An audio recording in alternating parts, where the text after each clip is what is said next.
Tunnel SLBC tunnel లో కూలిపోయింది. మా హయాంలో 12 కిలోమీటర్ల టన్నెల్ నిర్మాణం కూడా మేము చేయడం జరిగింది. మీ 15 నెలలు అయింది గవర్నమెంట్ వచ్చి, మీ 15 నెలల్లో 1 కిలోమీటర్ తగ్గిందా మీరు? కనీసం సహాయక చర్యలు తీసుకోవడంలో, వాళ్ళను బయటకు తీసుకురావడంలో ప్రభుత్వం పూర్తిగా ఫెయిల్ అయింది. ఇప్పుడు ఎవరన్నా ఒక ప్రకృతి వైపరీత్యాన్ని, ఒక హ్యూమన్ ట్రాజడీని ఒక రాజకీయంగా లబ్ధి పొందే ప్రయత్నం చేస్తే దాని గురించి ఈ స్టేజ్ లో నేను మాట్లాడదలుచుకోలేదు.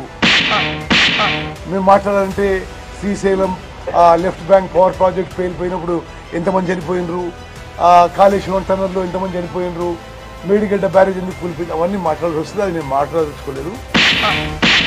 ప్రతిపక్షాలు చాలా దురదృష్టకరం ఆ విధంగా మాట్లాడడం, ఈ దిగజారిన మాటలు అనవసరం.